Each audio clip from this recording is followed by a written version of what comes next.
ગતવર્ષ જેલમાં જે કાર્યવાહી કરવામાં આવી, કેટલા આરોપીઓ સામે શું કાર્યવાહી થઈ છે અને ખાસ જેલ પ્રશાસન વિશે જે સવાલ ઉભા થઈ રહ્યા છે? ગઈકાલે રાત્રિ દરમિયાન આશરે 10:30 વાગ્યાની આજુબાજુ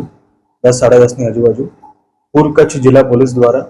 જેમાં અમે અમારી ટીમ સાથે, જેમાં LCB, SOG, A division, B division, Adipur બધા અધિકારી અને સ્ટાફની ટીમ સાથે ગલપાદર જેલમાં જે છે એક સરપ્રાઇઝ ચેકિંગ કરવામાં આવી,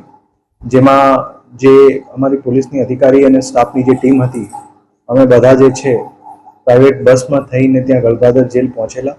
અને એના પછી ત્યાં જેલની અંદર જે છે આખા અલગ અલગ બેરેક્સમાં સરપ્રાઇઝ ચેક કરવામાં આવેલ અને એ સરપ્રાઇઝ ચેક દરમિયાન જે ત્યાં હાઈ સિક્યુરિટી વોર્ડ છે, અલગ અલગ જે બેરેક્સ છે, એ બેરેકમાં જે કેદીઓ છે એ અલગ અલગ કેદીઓ પાસેથી જે પ્રતિબંધિત વસ્તુઓ છે એ મળવા પામેલ છે, જેમાં 4 મોબાઈલ અલગ અલગ બેરેકથી, એની સાથે જે છે પ્રોહિબિશનની જે છે દારૂની પણ જે એક અડધી બોટલ જે છે એ પણ મળી આવેલ છે, જે પ્લાસ્ટિકની બોટલમાં હતું અને 6 વ્યક્તિ જે 6 કેદી છે એ પીધેલી હાલતમાં પણ મળી આવેલ અને 50,000 રોકડ રકમ અને અમુક ચાર્જર્સ,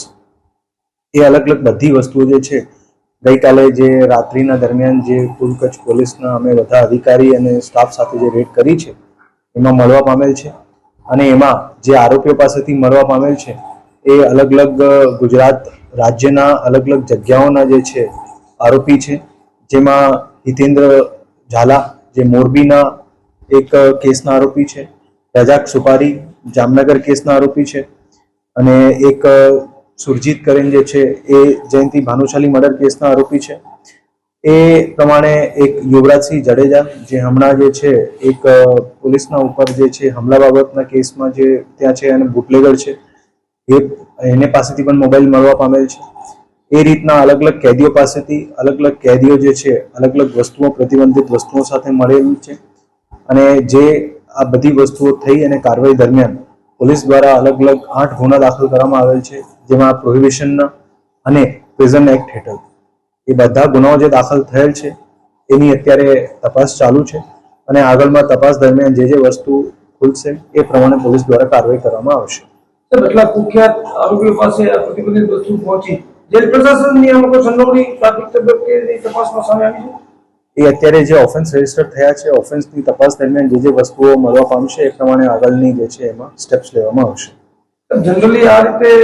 કેદીઓ સુધી આ પહોંચી જતું હોય, શક્ય છે કે કેદીઓ જ કર્યું હોય, પોલીસ સંડોવણી જણાય છે પ્રાથમિક તબક્કે પણ?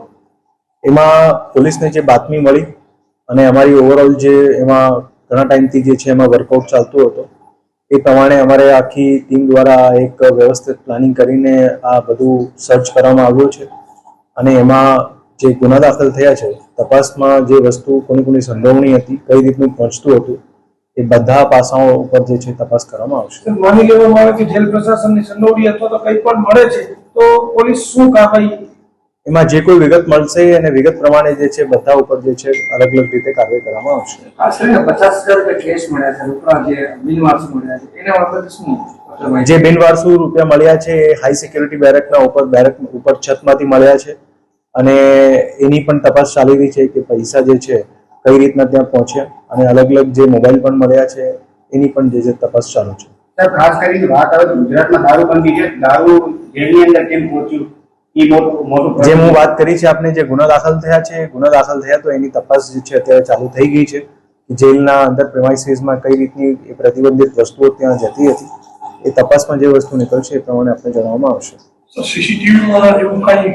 નહીં, ત્યાં સીસીટીવી નથી. અધિકારી પર એક્શન લેવાના છે નહીં, અત્યારે તપાસ ચાલુ છે. કંગલાનું સોપારી વાળું એની ભેગી બાઇક કરતી સોપારી એ પેલા ડીવાયએસપીને કહી દઉં.